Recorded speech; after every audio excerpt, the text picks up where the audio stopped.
ജാതി മത വ്യത്യാസമില്ലാതെ പൊങ്കാല ഒരുക്കങ്ങളിലാണ് തലസ്ഥാന നഗരി. പതിവ് തെറ്റാതെ പാളയം പള്ളിയിലും പൊങ്കാലയ്ക്കെത്തുന്ന ഭക്തജനങ്ങളെ സ്വീകരിക്കാൻ തയ്യാറായി കഴിഞ്ഞു. എല്ലാ വർഷത്തെക്കാളും കൂടുതൽ സൗകര്യങ്ങൾ ഇത്തവണ ഒരുക്കിയിട്ടുണ്ടെന്ന് പള്ളി വികാരി ഫാദർ വിൽഫ്രഡ് കേരള വിഷൻ ന്യൂസിനോട് പറഞ്ഞു. തലസ്ഥാന നഗരി ഉത്സവ ആഘോഷത്തിലാണ്. നാളെ പൊങ്കാല മഹോത്സവം അതിവിപുലമായിട്ട് ആഘോഷിക്കുന്നതിന് വേണ്ടിയുള്ള തയ്യാറെടുപ്പുകളാണ് എല്ലായിടത്തും നടക്കുന്നത്. നമ്മുടെ പാളയം പള്ളിയും പൊങ്കാലയ്ക്ക് വേണ്ടി വരുന്ന ഭക്തജനങ്ങൾക്കായിട്ട് എല്ലാവിധ സൗകര്യങ്ങളും ഒരുക്കി ഇവിടെ തയ്യാറാണ് എന്നുള്ളതാണ്. നമ്മുടെ സാധാരണ പറയുന്ന സെന്റ് ജോസഫ് കത്തീഡ്രൽ, എന്തായാലും പള്ളി വികാരി നമ്മളോടൊപ്പമുണ്ട്, ഫാദർ വി വിൽഫ്രഡ്.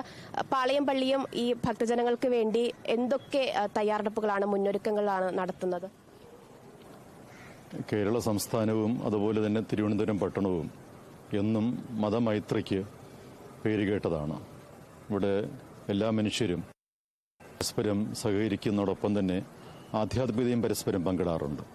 അതിൻ്റെ ഭാഗമായിട്ടാണ് ഈ പാളയം ഭദ്രാസന ദേവാലയത്തിൻ്റെ ഭാരവാഹികളും ഞങ്ങളൊക്കെ തന്നെയും ഈ തിരുനാളിൻ്റെയും, അതായത് ഇതൊരു പുണ്യദിനമാണ്, നാളെ പുണ്യദിനമാണ്, ആ ദിനത്തിൽ പങ്കുചേരുന്ന എല്ലാ ഭക്തർക്കും അവർക്ക് വേണ്ട ഞങ്ങളാൽ കഴിയുന്ന സൗകര്യങ്ങൾ ഒരുക്കുക എന്നുള്ളൊരു ഞങ്ങൾ ചർച്ചകൾ നടത്തുകയും വേണ്ട ഒരുക്കങ്ങൾ ചെയ്തിരിക്കുകയും ചെയ്യുന്നത്.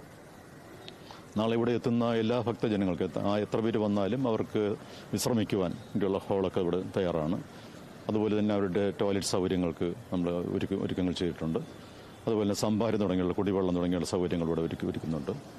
മറ്റുള്ള എന്ത് ആവശ്യം വന്നാലും നമ്മൾ തീർച്ചയായിട്ടും അവരോടൊപ്പം സഹകരിക്കും എല്ലാ രീതിയിലും. എല്ലാ വർഷത്തെക്കാളും ഇത്തവണ കൂടുതൽ സൗകര്യം എന്തെങ്കിലും ഒരുക്കുന്നുണ്ടോ? കുറച്ചുകൂടെ ഞങ്ങൾക്ക് ഇപ്പോൾ ഒരു ഹോളൊക്കെ ഇവിടെ നിന്ന് മാറിയപ്പോൾ കുറച്ചുകൂടെ ആൾക്കാർക്ക് വിശ്വസിക്കാൻ വേണ്ടിയുള്ള സൗകര്യങ്ങളുണ്ടാവും.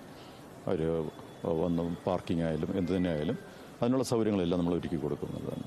സ്വീകരിക്കുകയാണ് ആറ്റുകാൽ പൊങ്കാലയ്ക്ക് എത്തുന്ന ഭക്തർ. തീർച്ചയായിട്ടും വളരെ സന്തോഷത്തോടുകൂടെ സ്വീകരിക്കുവാനും ഇവിടെ വരുന്ന ഒരാളും ബുദ്ധിമുട്ടില്ലാതെ കടന്നു പോകണം എന്നുള്ള ചിന്തയോടുകൂടി ഞങ്ങൾ ചെയ്യുന്നത്. അതുതന്നെയാണ്, ജാതി മതവർഗ വ്യത്യാസമില്ലാതെ നാളെ ആറ്റുകാൽ പൊങ്കാല കൊണ്ടാടുന്നതിന് വേണ്ടിയുള്ള എല്ലാ തയ്യാറെടുപ്പുകളും അത് പാളയം പള്ളിയിലും പുരോഗമിച്ചു എന്നുള്ളതാണ് ഫാദർ പറയുന്നത്. എല്ലാ വർഷവും ഈ ഹോൾ ഉൾപ്പെടെ ഭക്തജനങ്ങൾക്ക് വേണ്ടി തുറന്ന് നൽകാറുണ്ട്. എല്ലാ വർഷത്തെക്കാളും ഇത്തവണ കൂടുതൽ സൗകര്യങ്ങൾ ഭക്തജനങ്ങൾക്കായിട്ട് ഒരുക്കിയിട്ടുണ്ട് എന്നുള്ളതാണ് വ്യക്തമാക്കുന്നത്. ക്യാമറമാൻ പോൾ ശ്രീകാര്യത്തിനൊപ്പം സൂര്യഗായത്രി, കേരള വിഷൻ ന്യൂസ്.